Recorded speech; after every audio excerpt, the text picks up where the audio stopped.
I used my spare key to let myself into my son's house that Tuesday afternoon, a jug of fresh apple cider in one hand. And that's when I heard my daughter-in-law's voice from the kitchen, low and urgent. When she's gone, we can finally renovate. They never expected me to be listening. I froze in the entryway, my hand still on the doorknob. The smell of wood smoke drifted in from somewhere down the street, mixing with the scent of whatever Jessica was cooking. Autumn in Connecticut always smelled like this, like endings and new beginnings, though I'd never felt the weight of that quite so literally before. When she's gone, I'm Abigail, 68 years old, retired librarian, mother of one son, grandmother of two. I'd spent 37 years teaching people how to find the information they needed, how to read between the lines, how to understand what a text was really saying beneath the surface. You'd think I would have applied those skills to my own life. The spare key was warm in my palm. I'd had it for 6 years, since right after my grandson was born, when Jessica had pressed it into my hand and said, "Your family, Mom. Come over whenever you want." We'd never been the type to call ahead, my son David and I. We'd always just drop by, the way families do, or the way I thought families did. I should have knocked, I should have called, but I'd been in the neighborhood, picking up some books from the library's donation sale, and I'd seen David's car in the driveway at 2 in the afternoon. He usually worked until 6. I thought maybe he was sick, or maybe they'd appreciate some of the cider from the orchard I'd visited that morning. The kind of thing a mother does. The kind of thing I'd been doing for 43 years. Jessica's voice continued, clearer now that I'd stopped moving. The kitchen was just around the corner from the entryway, separated by a half wall that had always made the house feel open and welcoming. Now it felt like a stage, and I was the audience member who'd stumbled into a rehearsal. The nursing home in Fairfield has an opening next month. I already called. It's perfect timing. My heart did something strange in my chest. Not a skip, exactly, more like it forgot how to beat properly for a moment. The way you forget how to breathe when you're reading a passage in a book that changes everything you thought you understood about the story. That's my house they were talking about. The house I'd lived in for 39 years. The house where I'd raised David, where I'd nursed my husband through his final illness, where every room held a memory I could recite like a familiar text.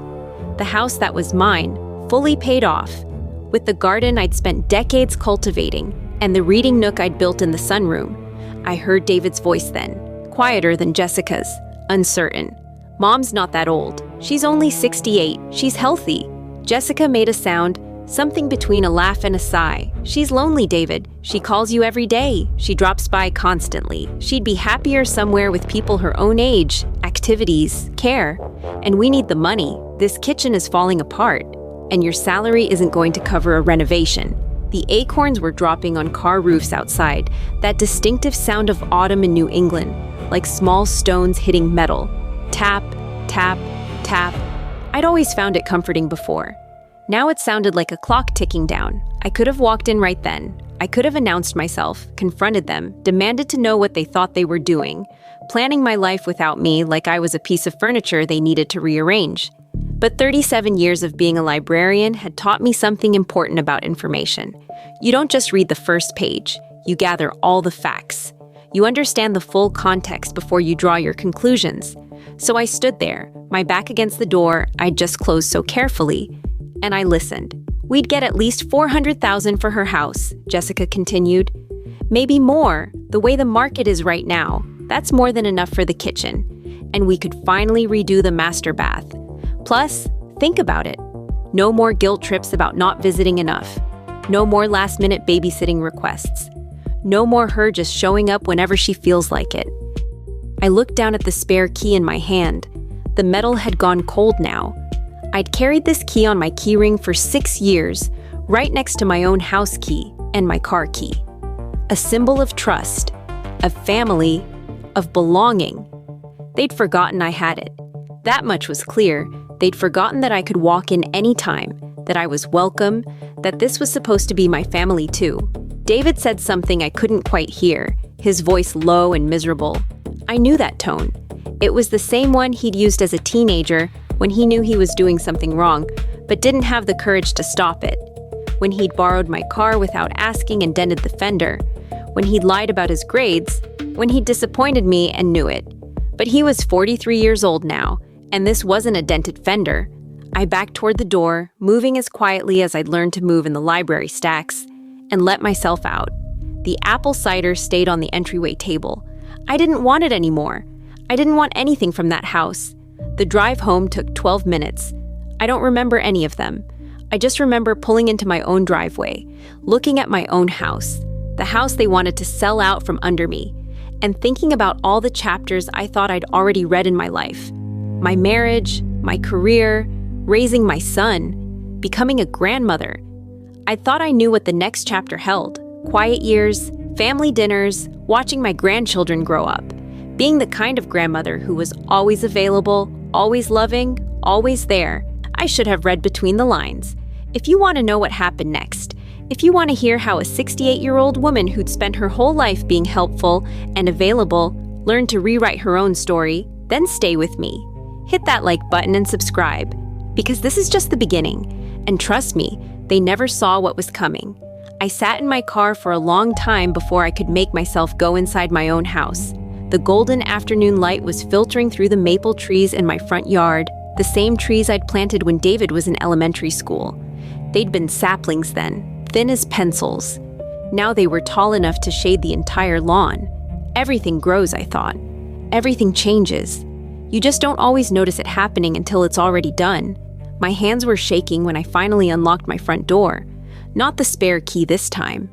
My own key to my own house. The house that was supposed to be mine until I decided otherwise. The house was quiet in the way it always was when I came home. Not empty quiet, lived-in quiet.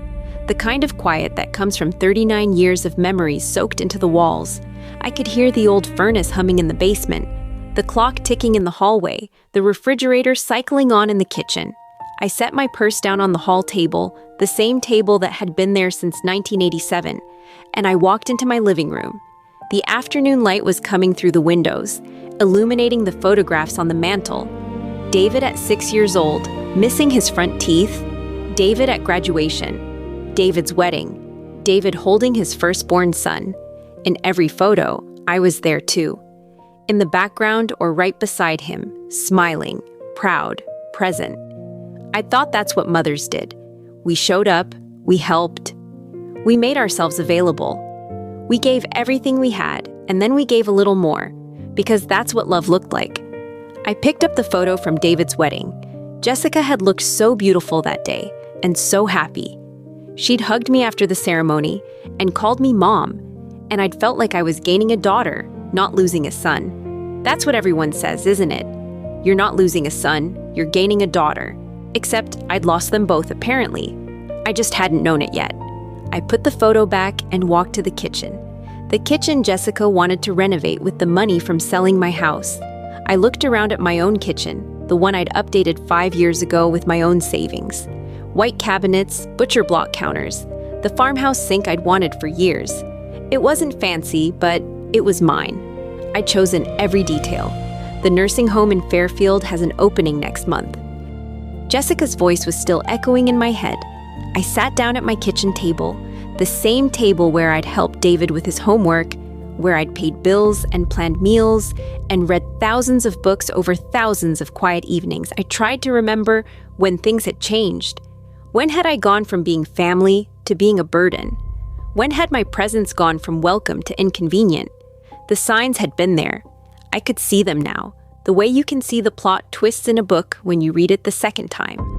All the clues had been right there on the page. The canceled Sunday dinners. We're just so busy, Mom. Maybe next week. Next week would come and go, and there'd be another excuse.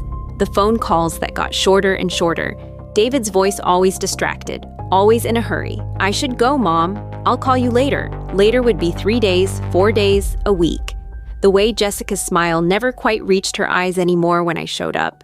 The way she'd glance at David, some silent communication passing between them that I wasn't part of. The way my grandchildren, 7-year-old Marcus and 4-year-old Sophie, were always too busy for visits. They have so many activities now, Mom. Soccer and piano and play dates. We'll let you know when we have a free weekend. I told myself it was normal.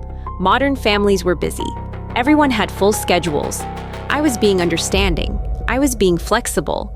I was being the kind of mother and grandmother who didn't make demands, who didn't guilt trip, who just loved them and waited for whatever time they could spare. She drops by constantly. No more her just showing up whenever she feels like it. I'd drop by maybe once a month, sometimes less. I'd always brought something. Cookies I'd baked, books for the kids, that apple cider today. I'd never stayed long, an hour, maybe two. I thought I was being helpful, being present, being grandma. They thought I was being a burden. My phone was on the table in front of me. I picked it up and scrolled through my recent calls. 3 calls to David in the past week. He'd answered one of them, talked for 6 minutes, said he had to go. The other 2 had gone to voicemail. He texted back later. Busy day. Talk soon. I texted him yesterday. Just checking in. Hope everyone's doing well. Love you. He'd sent back a thumbs up emoji. That was it. A thumbs up. And I told myself that was fine. He was busy. He was working. He had a family to take care of. I was being understanding. I set the phone down and pressed my palms flat against the table. The wood was smooth and cool under my hands. Real. Solid. Mine. $400,000, Jessica had said. Maybe more. I'd bought this house in 1987 for $92,000. My husband and I had scraped together the down payment, taken out a 30-year mortgage, and worked ourselves half to death to make the payments. After he died, I'd kept working, kept paying, kept maintaining this house by myself. I'd made the final payment 6 years ago, right around the time Jessica had given me that spare key. The house was worth more now. The market had gone up. The neighborhood had gotten nicer. I'd kept everything in good repair, updated what needed updating, maintained the garden, fixed problems before they became disasters. And my son and his wife wanted to sell it out from under me so they could renovate their kitchen. Not even for something important. Not for their children's education, or medical bills, or some genuine emergency. For a kitchen, for a master bathroom, for cosmetic improvements to a house they'd bought 3 years ago and already wanted to change. I stood up and walked to the window. My garden was visible from here, the raised beds I'd built myself, the perennials I'd planted and divided and replanted over the years. The tomatoes were finished for the season, but the mums were blooming, deep red and golden yellow.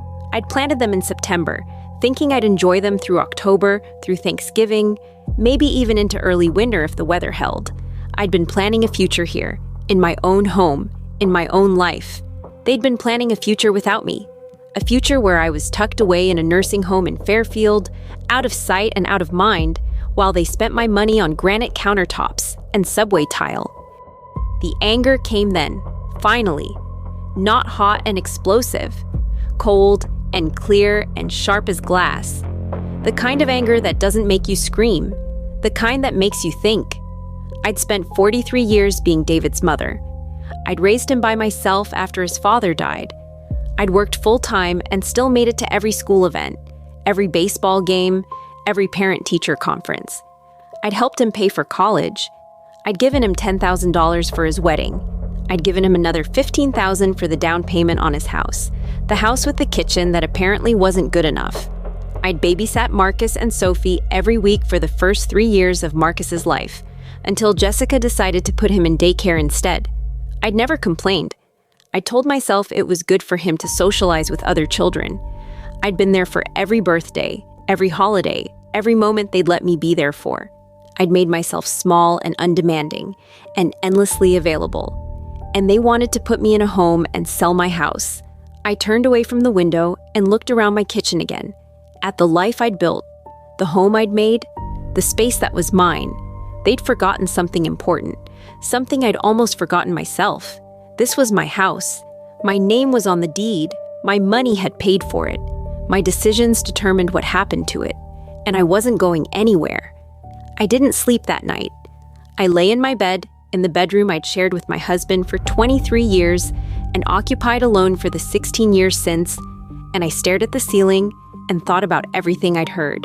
When she's gone, we can finally renovate. The words kept circling back, like a song you can't get out of your head. Except this wasn't a song. This was my life, narrated by people who were supposed to love me. At 3 a.m, I got up and went to my office. I'd converted the spare bedroom years ago, lined it with bookshelves, set up a desk by the window. This was where I did my reading, my correspondence, my thinking, the room where I was most myself. I turned on the lamp and pulled out the photo albums from the bottom shelf. I'm not sure what I was looking for, evidence maybe. Proof that I hadn't imagined the family I thought I had. The albums were organized by year, the way a librarian would organize them. Chronological, systematic, complete. I opened the one from 2007, David's wedding. There was Jessica in her white dress, radiant and young. There was David, looking at her like she was the only person in the world. There was me, in my mother of the groom dress, smiling so hard my face hurt. I'd been so happy that day, so grateful that David had found someone. He'd been alone for so long after his father died, throwing himself into work, never dating seriously. When he'd brought Jessica home and told me they were engaged, I'd cried with relief. I turned the pages, the reception, the first dance, the cake cutting. In every photo, everyone looked happy. Everyone looked like family. I closed that album and opened the one from 2009, Marcus's birth. I'd been in the delivery room at Jessica's request.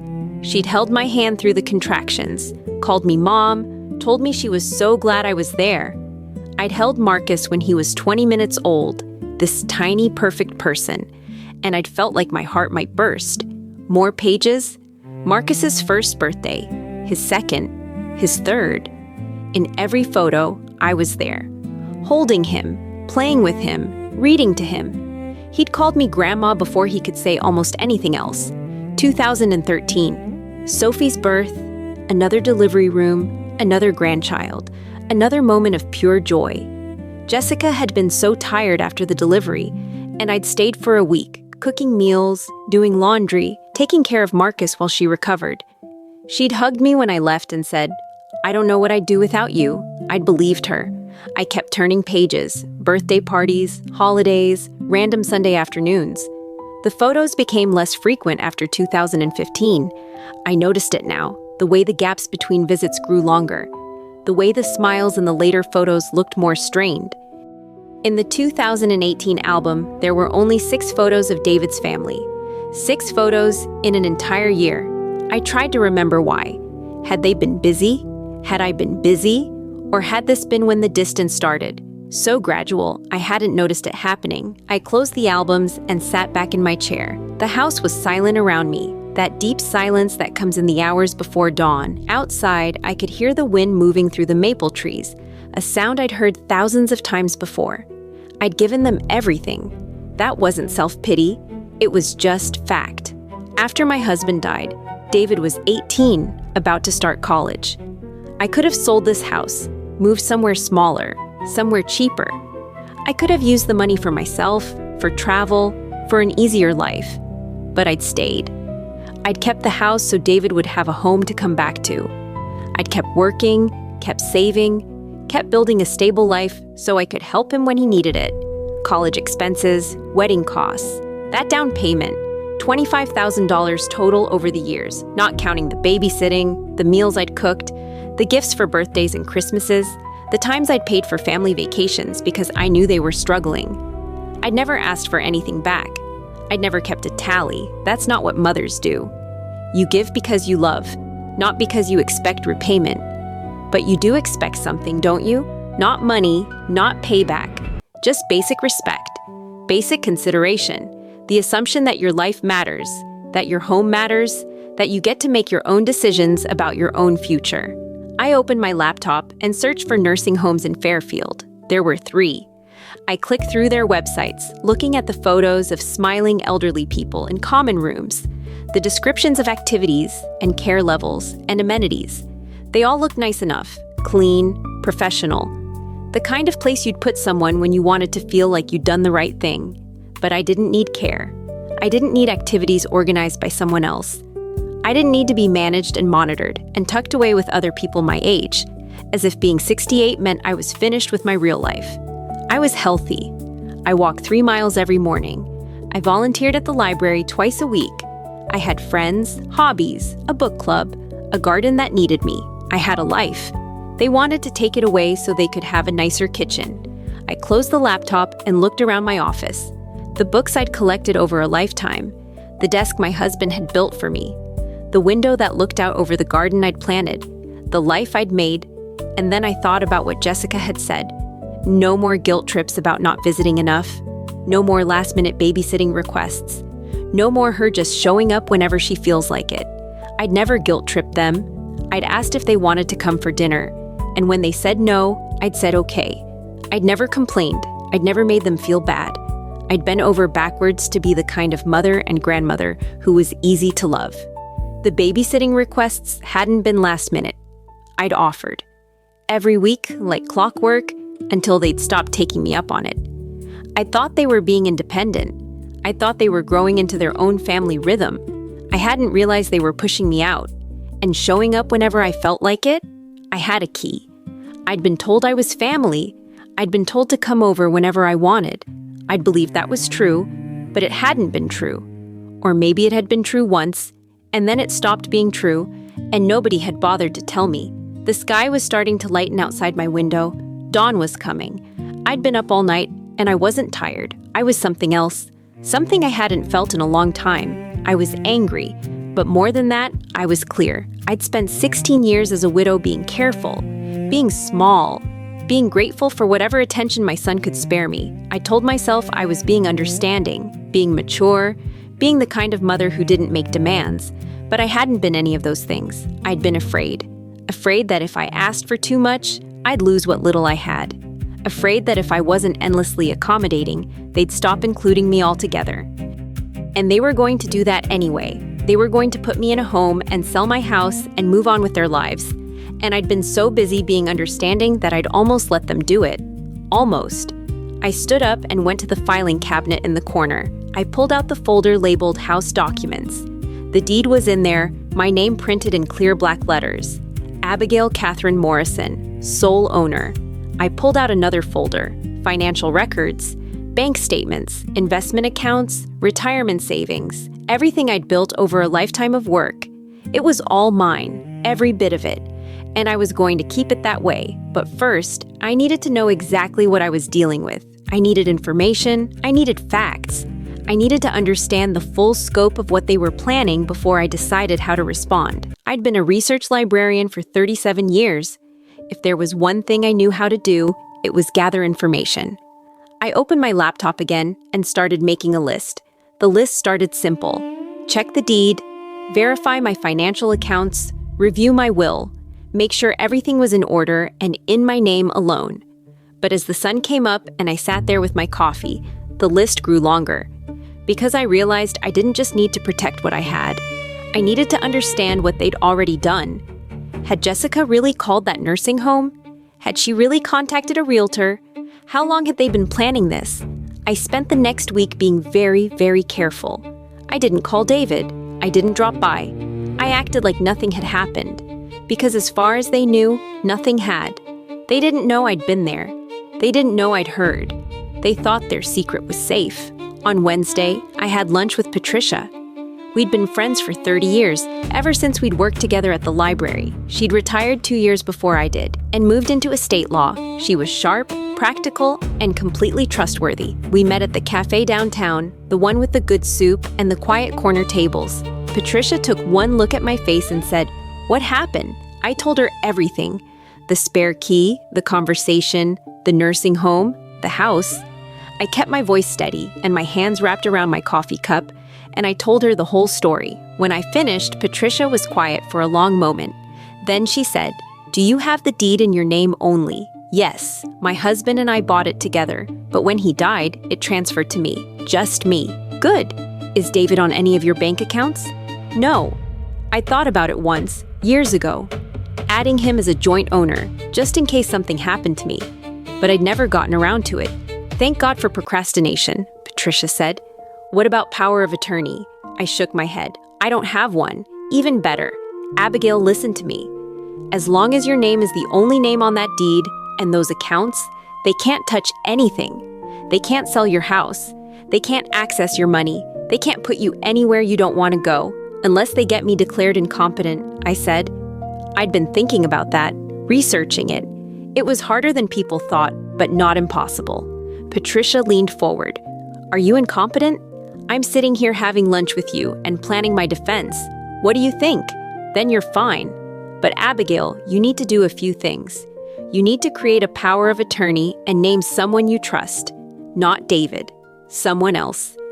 You need to update your will and make sure your wishes are crystal clear. And you need to document everything. Every conversation, every interaction. Just in case. I pulled out a notebook. I'd brought it on purpose. Tell me what else? She did. For the next hour, Patricia walked me through everything I needed to do to protect myself. Legal documents, financial safeguards, the kind of planning that would make it impossible for anyone to override my decisions about my own life. When we finished, she reached across the table and squeezed my hand. I'm sorry this is happening. You deserve better. I'm going to make sure I get better, I said. That afternoon, I went to the bank. I'd been banking at the same place for 30 years, and the manager, Tom, knew me by name. I sat in his office and asked him to pull up my accounts. Everything was in order. Checking, savings, retirement accounts, all in my name. No joint owners, no beneficiaries except the ones I designated years ago. I want to make some changes, I told Tom. I want to set up a new account, just checking, and I want to make sure no one else has access to any of my accounts. No one at all. Tom nodded and started typing. Is everything okay, Mrs. Morrison? I'm just being careful, I said, making sure my affairs are in order. It took an hour, but when I left the bank, I had a new account that no one knew about. A place to move money if I needed to. A safety net. On Thursday, I did something I wasn't proud of, but I did it anyway. I drove to David's house at 10 in the morning when I knew they'd both be at work and the kids would be at school. I used my spare key one more time, not to confront them, to investigate. The house was quiet.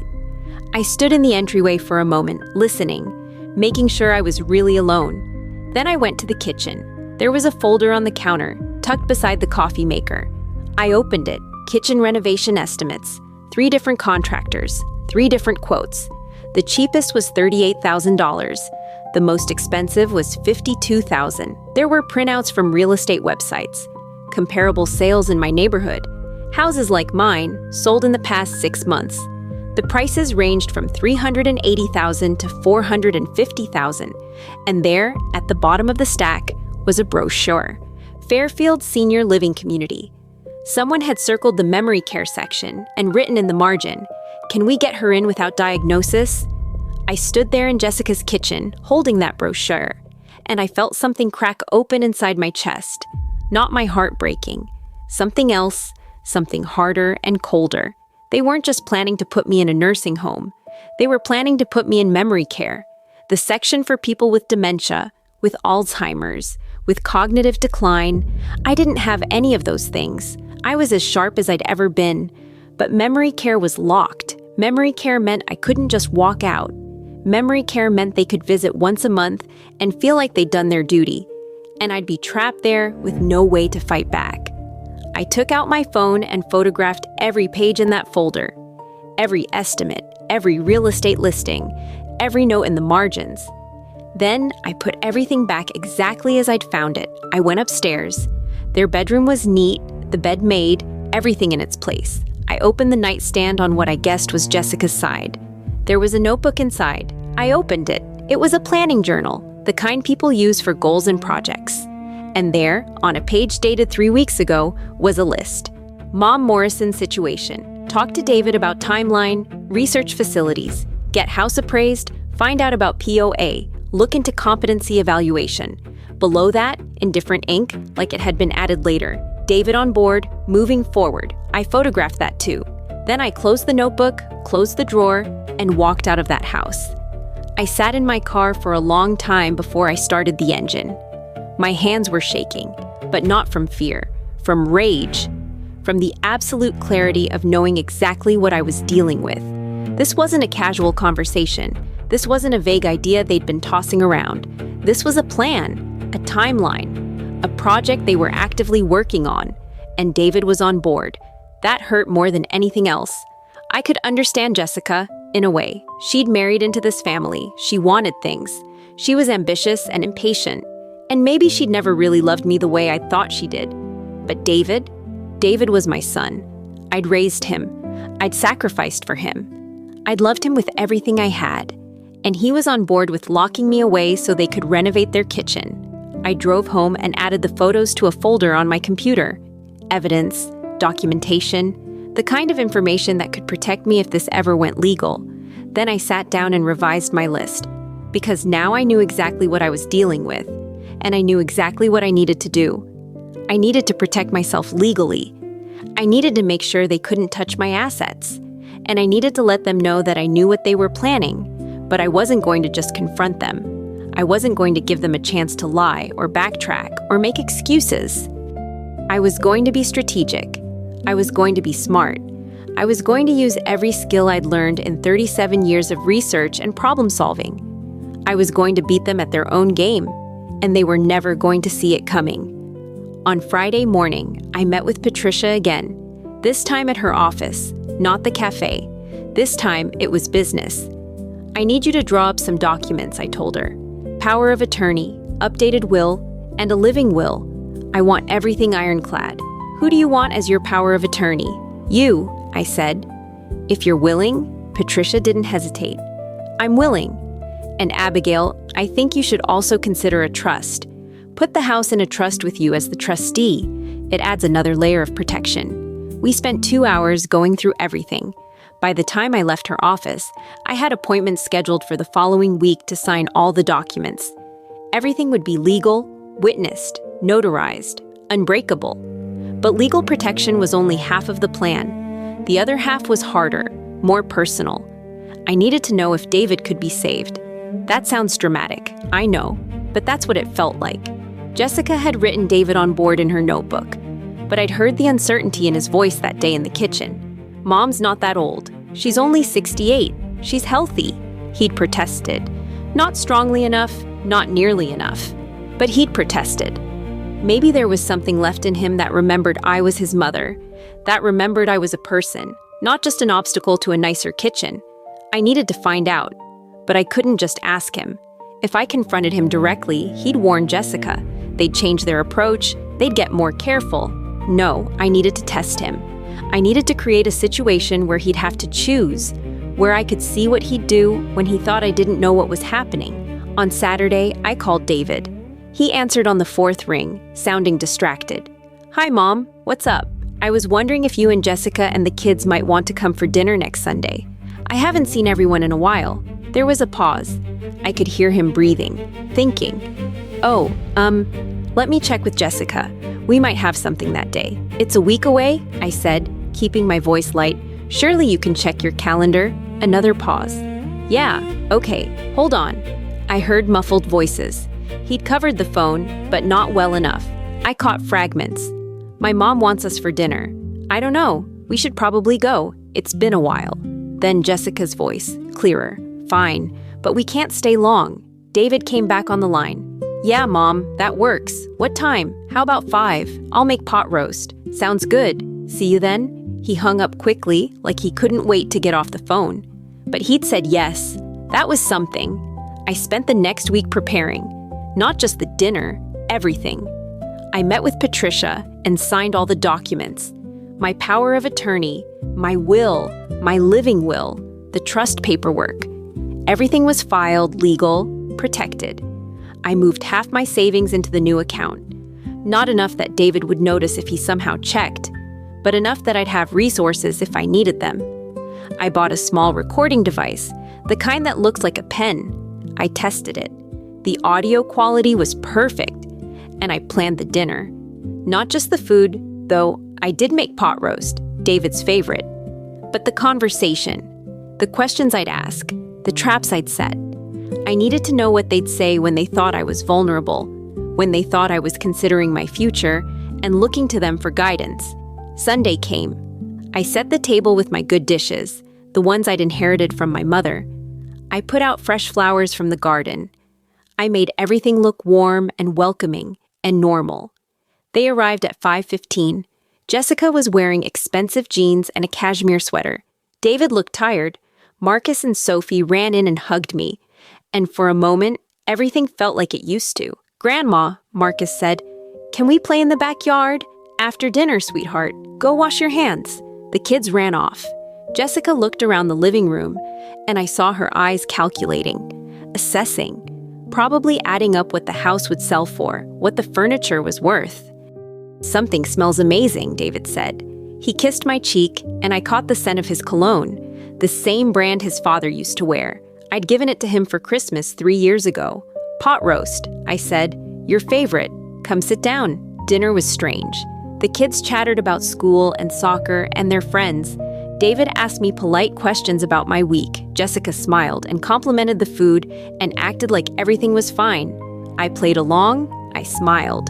I asked about their lives. I was the perfect grandmother, the perfect mother, warm and interested, and just a little bit lonely. After dinner, I sent the kids to the backyard with cookies. Then I poured coffee for the adults and sat down at the table with David and Jessica. The recording pen was in my cardigan pocket, already running. "I've been thinking about the future," I said.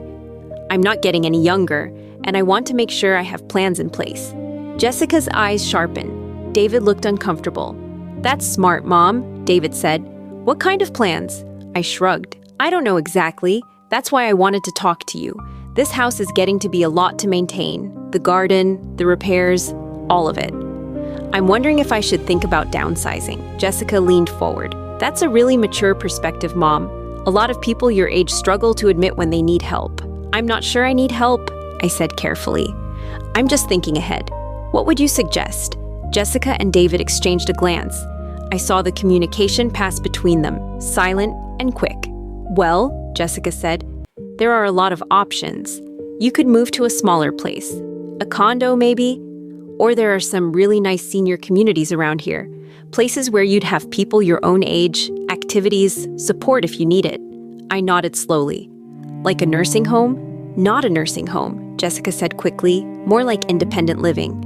Or assisted living, depending on what you need." "I don't need assistance," I said. "I'm healthy." "Of course you are," Jessica said.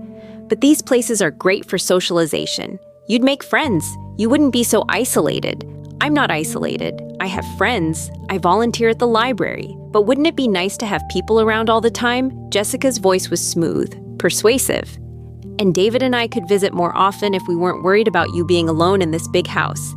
David shifted in his chair. "Mom, you don't have to decide anything right now. It's just something to think about." I turned to him. "What do you think I should do?" He looked trapped. "I think whatever makes you happy, Mom. But if you had to give me advice," I pressed. "If you had to tell me what you really thought was best, what would you say?" He glanced at Jessica, then back at me. "I think Jessica's right.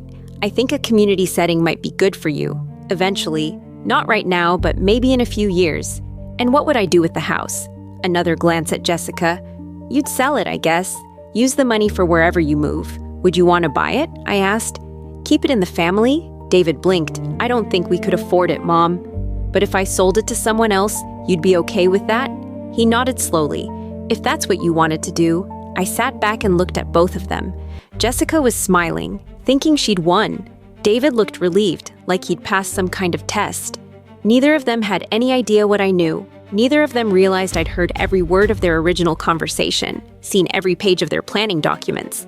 They thought I was a confused old woman, considering her options, looking to them for guidance. They had no idea I was gathering evidence. "That's helpful," I said. "Thank you both." "I'll think about it. We're here for you, Mom," Jessica said. "Whatever you decide, we'll support you." I smiled at her. "I know you will." After they left, I sat at my kitchen table and listened to the recording. Every word was clear. Every lie, every manipulation, every careful push toward the outcome they wanted. I saved the file and added it to my folder of evidence. Then I made a new plan. Because now I knew the truth. David wasn't going to save himself. He'd chosen Jessica's side. He'd chosen the money and the renovation and the convenient fiction that putting me away was somehow for my own good. So I was going to have to save myself, and I was going to have to show them exactly what happened when you underestimated a woman who'd spent her whole life being underestimated. I waited 2 weeks. 2 weeks of normal phone calls and polite text messages. 2 weeks of letting them think their plan was working, that I was softening to the idea of moving, of giving up my home, of letting them make decisions about my life. Then I invited them to lunch. "Just the adults," I said. "I want to talk about next steps." Jessica agreed immediately. David sounded nervous, but he agreed too. We met at a restaurant downtown. Neutral territory, public enough that they couldn't make a scene, but quiet enough that we could talk. They arrived together. Jessica was dressed like she was going to a business meeting. David wore a button-down shirt and looked like he hadn't slept well. I was already seated when they arrived. I'd chosen a corner table, away from other diners. I'd brought a folder with me. It sat on the table, closed. "Mom," David said, kissing my cheek, "you look nice." I dressed carefully, my good slacks, a silk blouse, my mother's pearls. I wanted to look competent, sharp, undeniably present, and aware. "Thank you for meeting me," I said. "I've been doing a lot of thinking since our dinner." Jessica smiled. "We're so glad you're taking this seriously. It's important to plan ahead." The waiter came. We ordered salads for them, soup for me. When he left, I opened the folder. "I have been planning ahead," I said. "I've been very thorough, actually. I thought you might want to see what I've done." I pulled out the first document, my new will, signed and notarized. I slid it across the table. David picked it up. His eyes scanned the first page. "Mom, this is your will." "Yes. I updated it last week. You'll notice that I've left the house to the Historical Society. They're going to turn it into a community library. Isn't that nice? It'll serve the neighborhood for generations." Jessica's smile froze. "You're leaving the house to a charity?" "I am. I've also set up a trust for Marcus and Sophie's education. They'll each get $50,000 when they turn 18 for college, but only if they maintain a relationship with me. If I don't see them at least once a month, the money goes to the scholarship fund at the library instead." David's face had gone pale. "Mom, what is this?" "This is me planning my future," I said. "Isn't that what you wanted?" I pulled out the next document, power of attorney. Patricia's name was on it, not David's. I've also designated Patricia Chen as my power of attorney. She's a lawyer, very competent. If anything happens to me, she'll make all medical and financial decisions. "Not you, David. Patricia." "Mom," David said, his voice shaking. "Why would you do this?" Jessica's eyes were hard now. "This is ridiculous. We're your family, are you?" I pulled out my phone and set it on the table. "Because I have some recordings that suggest otherwise." I pressed play. Jessica's voice came through the speaker, clear and unmistakable. "When she's gone, we can finally renovate." David's voice. "How much do you think we'd get for her house?" Jessica again. "At least $400,000, maybe more." I watched the color drain from both their faces. I let the recording play for another 30 seconds. The nursing home in Fairfield, the memory care section, the kitchen renovation estimates. Then I stopped it. "I was there," I said quietly, 3 weeks ago. I came by with apple cider. I used my spare key. I heard everything." David looked like he might be sick.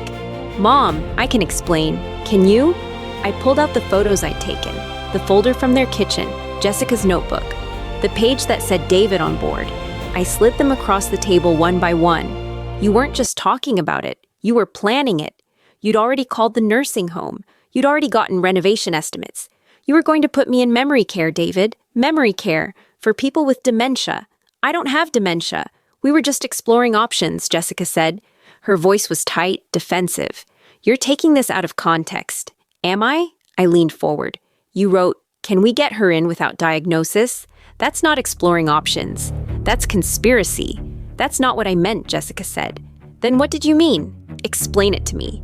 Explain how any of this was for my benefit and not for your kitchen renovation."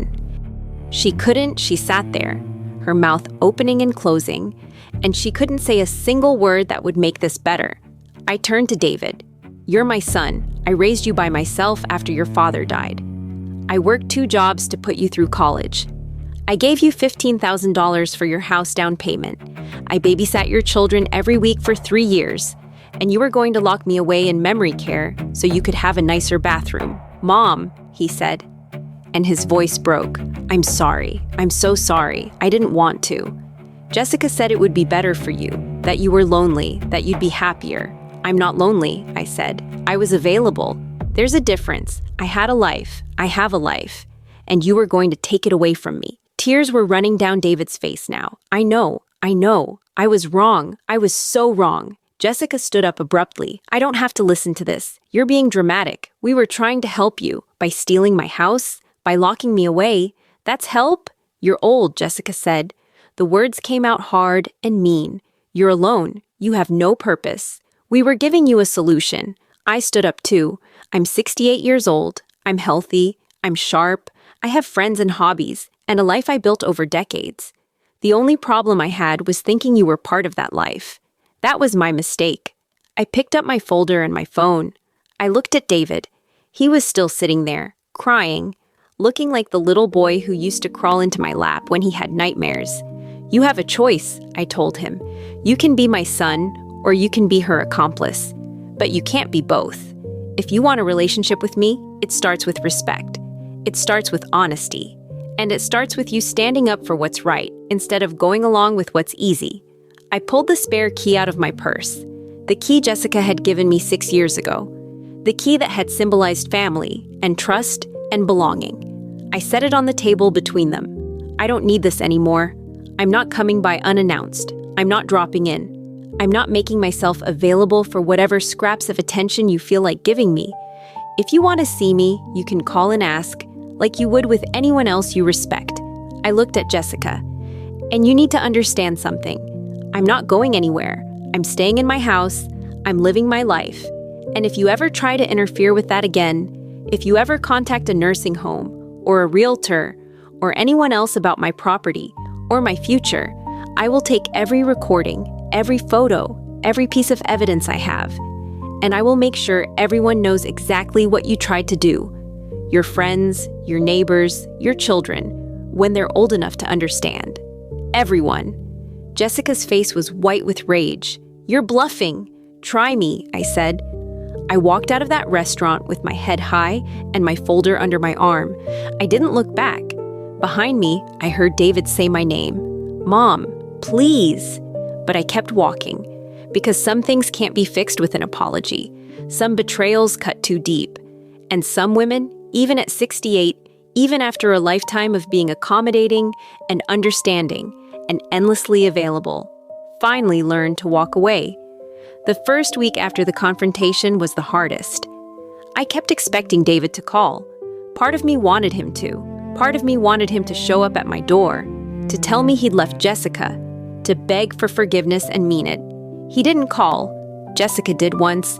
I let it go to voicemail. She said I was being unreasonable. She said I was tearing the family apart. She said I'd regret this.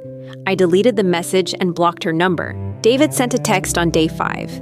"Mom, please, can we talk?" I wrote back. "When you're ready to have an honest conversation without Jessica, call me. Until then, I need space." He didn't respond. I told myself it was fine. I told myself I'd done the right thing. I told myself that protecting my life and my dignity was worth the cost. But at night, alone in my house, I grieved. Not for what I'd lost, for what I'd never really had. The family I'd thought I had, the son I'd thought I'd raised, the future I thought was waiting for me. On day 8, I woke up and decided I was done grieving. I'd spent enough of my life waiting for other people to make me feel valued. It was time to value myself. I started small. I called my friend Margaret, the one I'd been meaning to have lunch with for months, but kept canceling because David might need me. We met on Tuesday. We talked for 3 hours. She told me about her book club, her volunteer work at the food bank, her trip to Maine she was planning for the fall. "When are you free?" she asked. "You should come with me." I pulled out my phone and looked at my calendar. It was empty, completely empty. For the first time in years, I had no obligations, no one depending on me, no one I was keeping my schedule clear for. "I'm free," I said. "Let's do it." I joined Margaret's book club. 8 women, all around my age, meeting every other Thursday to discuss novels and drink wine and talk about their lives. They welcomed me like I'd always been there. I started volunteering at the food bank on Wednesdays, physical work, sorting donations, packing boxes, helping families who needed it. It felt good to be useful in a way that was appreciated, where people said thank you and meant it. I took a watercolor class at the community center. I was terrible at it, but I didn't care. I showed up every Saturday morning and painted messy landscapes and laughed at my mistakes. I planted bulbs in my garden for spring, tulips and daffodils and crocuses, flowers that would come back year after year, that would bloom whether anyone was there to see them or not. I lived my life. And slowly, day by day, I realized something.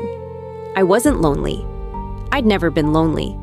I'd been available, and I'd mistaken that availability for connection. Real connection was Margaret calling to tell me about a book she thought I'd love. Real connection was the woman at the food bank who remembered my name and asked about my garden. Real connection was the terrible watercolor painter next to me in class who said, "Yours is better than mine." And we both knew it wasn't true, but it didn't matter. 6 weeks after the confrontation, David called, not texted, called at 7 in the evening when he knew I'd be home. I almost didn't answer, but I did. "Mom," he said. His voice was rough, like he'd been crying. "Can I come over? Just me, please." I looked around my living room, at the book from book club on the coffee table, at the terrible watercolor I'd framed as a joke to myself, at the life I'd built in 6 weeks without him. "Okay," I said, "tomorrow at 2. He showed up at exactly 2 o'clock. He looked thinner, older. He stood on my porch with his hands in his pockets and said, "Thank you for seeing me." I let him in. I made tea. We sat at the kitchen table, the same table where I'd fed him breakfast before school for 18 years. "I left her," he said. "Jessica, I moved out 3 weeks ago. I'm staying with a friend." I didn't say anything. I just waited. "You were right," he said, "about everything. I was weak. I let her convince me that what we were doing was okay, that it was for your own good. I told myself I was being practical, but I was just being a coward." He looked up at me. His eyes were red. "I'm so sorry, Mom. I'm so sorry for what I almost did to you. I'm sorry for not standing up for you. I'm sorry for forgetting that you're not just my mother. You're a person. You have a life. You have rights. And I almost took that away from you." A tear rolled down his cheek. "I don't expect you to forgive me. I don't expect you to trust me. I just needed you to know that I know what I did. And I'm going to spend the rest of my life trying to be the son you deserve to have."